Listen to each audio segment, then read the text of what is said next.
Bonjour, bienvenue sur ma chaîne, ici tout simplement Alicia. Et ma chaîne s'appelle Be You, Be Your Own Truth, soit toi, c'est ta propre vérité.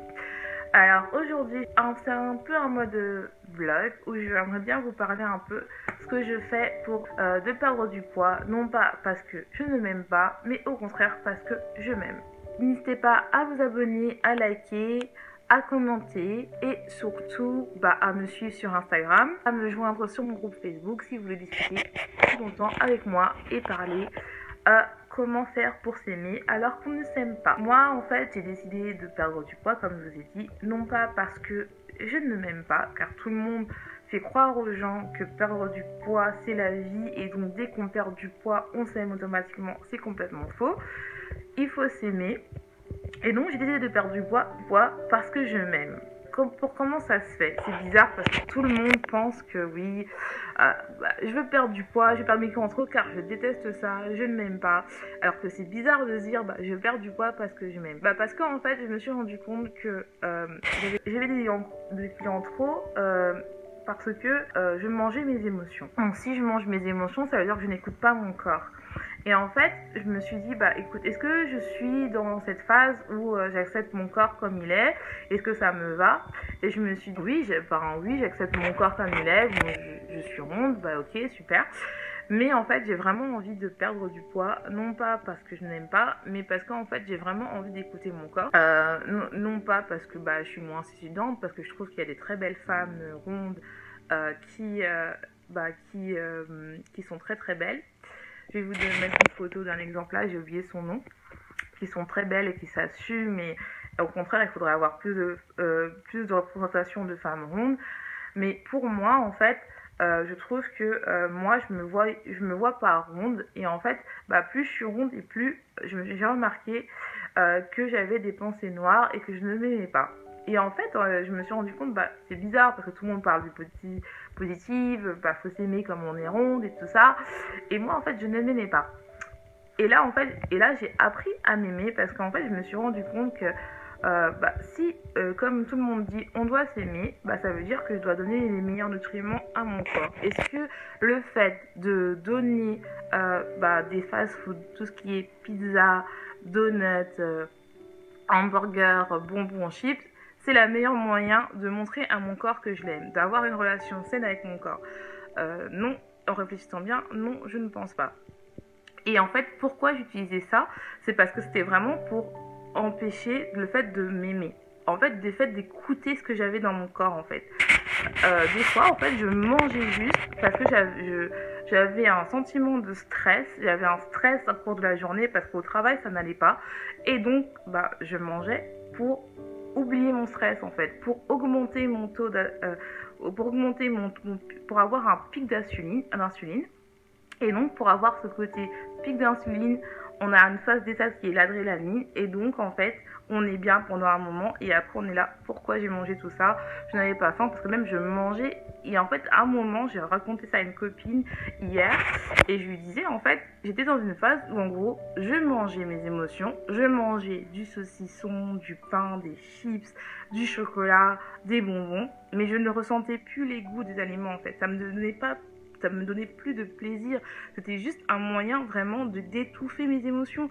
C'est-à-dire que je me disais, mais putain, mais c'est pas normal, je voyais tout le monde sur YouTube avoir des émotions positives, que tout le monde ça allait bien, que c'était facile de perdre du poids, que si je perdais pas de poids, c'était ma faute, parce que je ne suivais pas le bon régime, parce qu'aujourd'hui, j'ai mangé du chocolat, donc je me disais, foutu pour foutu, je termine et je reprends demain.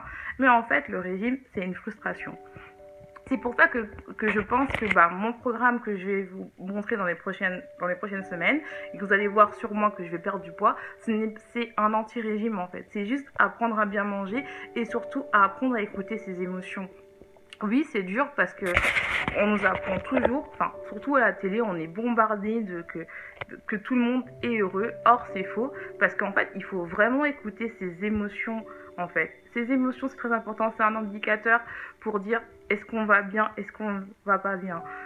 Si on fait des crises d'hyperphagie ou de boulimie ou autre chose, c'est surtout un moment où en fait notre corps veut nous dire qu'en fait, et attends, on n'est pas en accord toi et moi en fait.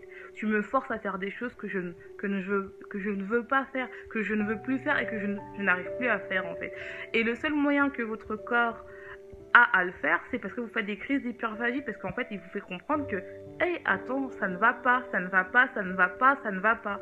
Et vous refusez d'écouter, vous disiez, non, c'est bon, je vais continuer, je vais continuer. Ça peut être, et en fait, ça peut être parce qu'en fait, on vous a pas appris à écouter vos émotions, en fait. Et en fait, au début, je me trouvais des excuses en me disant oui, non, ça y est, je commence demain, je commence après-demain à m'écouter, à faire attention à moi en fait. Mais en fait, je me disais, mais en fait, j'attends pourquoi en fait. En fait, en gros guillemets, je repousse le moment d'écouter mon corps quoi. Non, n'importe quoi. Non, ce que j'ai fait, c'est que je me suis dit, non, là, t'arrêtes de tourner, de te reverser. C'est dur d'avoir une conversation avec toi-même. Ok, c'est bizarre, mais oui, non, mais en fait, il faut commencer à écouter mon corps. Si j'ai envie de pleurer, bah, je pleure et j'essaie de comprendre pourquoi je pleure. Et c'est pas mal de pleurer, c'est pas mal de sentir mal et c'est pas mal, par exemple, de se sentir stressé. Si par exemple vous vous sentez stressé, bah, c'est parce qu'en fait, peut-être que à votre travail, ça va pas. Peut-être que votre travail ne vous convient pas en fait. Et donc peut-être arranger ça, le fait soit de changer de travail, ou soit de faire autre chose, ou soit d'essayer d'en parler avec vos superviseurs pour que ça soit plus adapté pour vous, ou si par exemple bah, vous vous sentez mal, en fait une expression négative, c'est pas en mangeant que ça va changer, et ça je me suis rendu compte à ça, parce que je me disais, c'était plus un truc de camouflage, c'était plus un pansement, mais voilà, quand ça va pas, on peut mettre n'importe quoi dessus, ça n'ira toujours pas quoi. Donc en fait, donc j'ai décidé d'écouter mon corps. Et la première chose que je fais en ce moment, c'est faire du fasting, c'est-à-dire du fast intermittent. Généralement, les gens qui disent que quand on fait de l'hyperphagie ou binge disorder en anglais, où on mange overeating, où on mange beaucoup trop à cause d'une compulsion, c'est pas bon de faire du fasting. C'est pas bon de de faire un régime restrictif. Et en fait, moi, je trouve que pour moi, je dis bien pour moi, ça m'aide pour... En fait, je ne connaissais pas le sentiment de faim. C'est-à-dire que je mangeais parce que tout le monde disait, bah, faut manger 3 fois par jour, faut manger 4 fois par jour. Et en fait, je me suis dit, bah, quel est le meilleur moyen de me reconnecter avec moi-même et surtout avec la sensation de faim. Donc, ce que j'ai fait, c'est que je fais le fasting, c'est-à-dire qui est le jeûne intermittent. Donc j'ai décidé de faire le jeûne intermittent, le jeûne intermittent ou le fasting, qui, comme tout le monde le dit, ce n'est pas une technique qui est nouvelle, c'est pas une technique qui permet de perdre du poids, c'est une technique en fait qui permet de diminuer la production d'insuline qui est produite à chaque fois qu'on mange, qui permet de déstocker nos graisses et notre sucre, qui permet d'augmenter nos capacités physiques et intellectuelles, d'activer l'hormone de croissance et aussi de se reconnecter avec notre corps. Et moi en fait je l'ai utilisé pour vraiment comprendre quand j'ai faim. C'est-à-dire qu'en fait j'avais tendance à manger matin, midi, soir, ou de manger tout le temps, tout le long de repas, parce que moi je suis quelqu'un qui grignote, je n'aime pas vraiment faire des plats.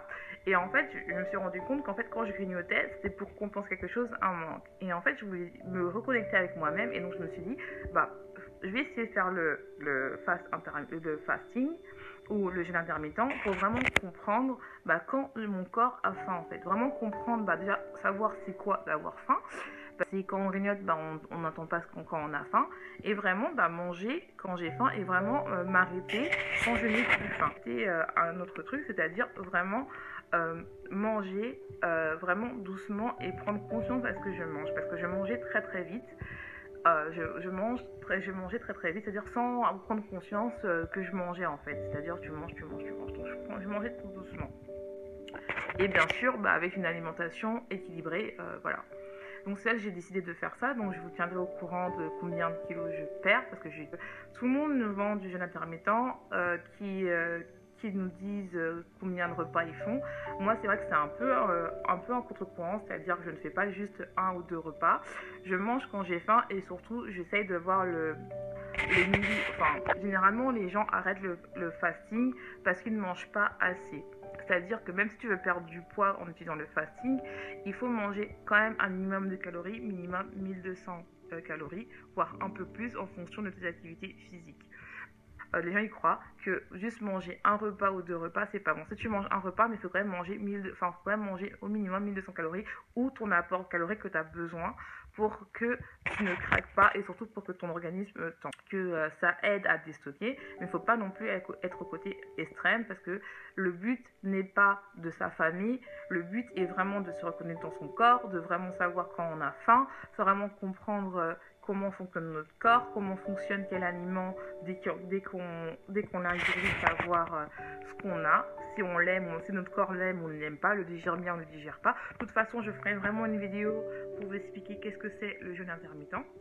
Mais voilà un peu ce que je fais pour perdre du poids, pour vraiment me reconnecter avec moi-même et vraiment me dire, bah voilà, j'apprends à me connaître. Donc déjà, la première chose, c'est savoir, bah, est-ce que quand j'ai faim, quand je mange, est-ce que je mange parce que j'ai faim ou est-ce que je mange parce que j'ai envie de manger ou parce que je m'ennuie ou parce que j'ai juste une envie de manger et des fois, juste, j'ai pas envie de manger, peut-être j'ai pas assez bu, donc je bois de l'eau, ou bien si c'est une envie, mais ça ne m'empêche pas non plus de vivre parce que voilà, je fais attention. Et le jeûne que je suis, si vous voulez tout savoir, c'est le 12-8. C'est-à-dire que la période que je mange, c'est de 8 heures. Et pendant 12 heures, je ne mange pas pour vraiment sentir le faim. Mais des fois, ça fait un peu plus long parce que des fois, généralement, je mange entre midi jusqu'à 8 heures et après, j'arrête. Mais des fois, je mange un peu plus tard parce que je n'ai pas faim, parce que mon but, c'est vraiment de voir quand j'ai faim. C'est vraiment cette phase-là quand j'ai faim. Mais après, j'adapte. Si par exemple, je mange à 15 heures, j'adapte après 8 heures et après j'arrête de manger. Mais c'est vraiment de manger vraiment quand j'ai faim et vraiment écouter mon corps et vraiment avoir une relation avec mon corps que je n'ai jamais eue parce que je n'ai jamais appris à écouter mon corps. Donc n'hésitez pas à vous abonner, à liker, si vous aimez ma vidéo, à commenter